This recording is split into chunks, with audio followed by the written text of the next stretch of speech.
Good morning, everyone. Yesterday we started our lesson number 5, Footprints Without Feet by H.G. Wells, in which we came to know about Griffin, who was a scientist and who had discovered how to make his body transparent.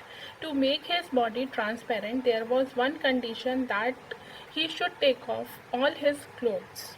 As well as we came to know that Griffin was a lawless person who burnt his landlord's house to take the revenge. Now, Griffin was a homeless wanderer, who was wandering on the streets of the London. And he was without clothes also, because he was invisible at that time. And it was the time of the winter, and he was wandering on the street without home, without clothes, and without money. After that, he entered in a store and he took shelter in the store at the time of the night. And he enjoyed over there food, coffee, as well as he wore clothes over there. But in the morning, when the assistants arrived, they saw him as he was in clothes.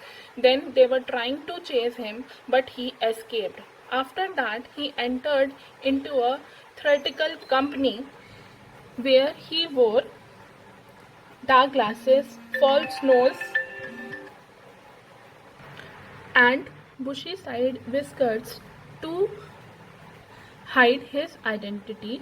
And after that he robbed a shopkeeper for his money and escaped to a village away from the London to avoid being caught. Today I am going to start my explanation of page number 28, paragraph number 4. He took the train and booked 2 rooms in the local inn. The event of a stranger coming and staying at the inn in the winter night was not normal thing happened in Epping. Epping is the name of the village, and everybody, they started talking about it also, because Griffin looked very strange, as he was having bandages on his face and he was having dark glasses, a false nose, and the whiskers were very bushy on his face. He was looking very strange, so everybody was astonished to see him. Afterward, the landlord of the inn where Griffin stayed, Mrs. Hall, the name of the landlady was Mrs. Hall, she was trying a lot to be friendly with Griffin, but he did not want to talk. He clearly told her that his reason for coming to Epping was for peace and quietness, and he did not wish to be disturbed in his work. And also he told her that an accident had affected his face, due to which he had to cover it.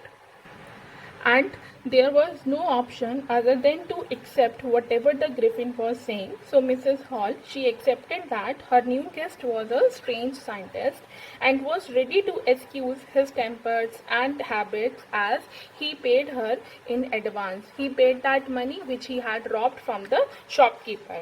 And afterward, the time came when his money was over, and now he had no money, no cash for the further payment at the inn. Then he had to pretend that he was waiting for a check which could arrive at any moment. And then something really strange happened. Means he assured the lady that he was waiting for a check. As soon as he got the check, he would do the payment. Then afterward, something really strange happened. The clergyman and his wife were awakened by some noises in their study. Clergyman means a Christian priest. Clergyman means a Christian priest. Then when they came to the downstairs, they could hear the sound of the money being taken from the clergyman's desk. Means here Griffin was stealing the money from the owner of that inn's desk. The clergyman held a metal rod in his hand and flung the door open. As soon as he opened the door, he sat cylinder, and as he thought, he caught the thief.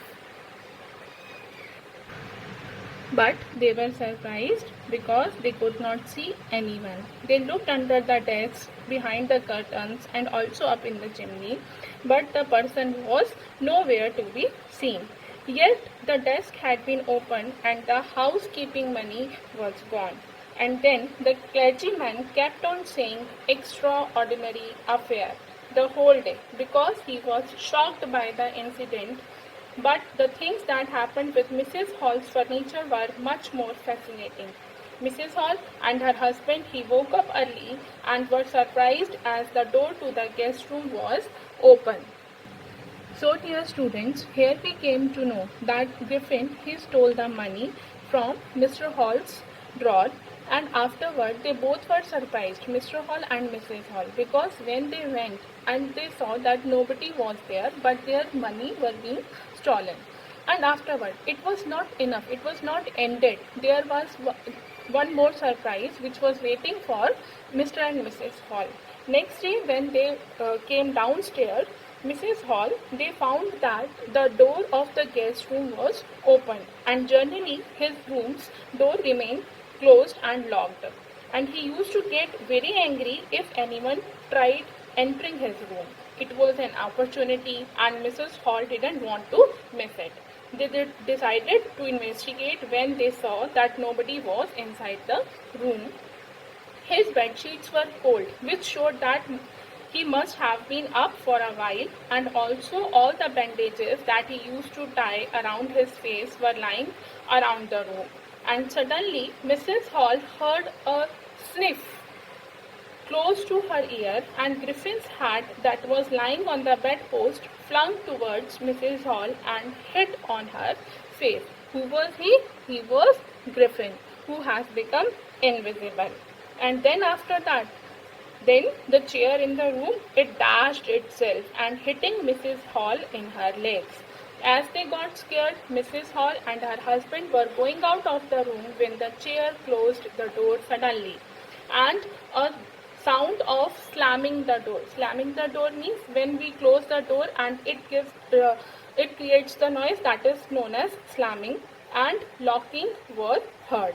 And this terrorized obviously Mrs. Hall. She has become afraid and she was about to fall down from the stairs, and she was convinced of the thought that there were spirits in her aunt's room and that the stranger had caused this to happen. Means she was thinking that everything was happening just because of the new guest. And who was the new guest? Mr. Griffin. And she said that her mother used to sit in the chair which hit her legs and thought that how could it rise up against her. The neighbors of Mrs. Hall thought it was the witchcraft which had caused such a thing to happen. Witchcraft means magic. It was a black magic.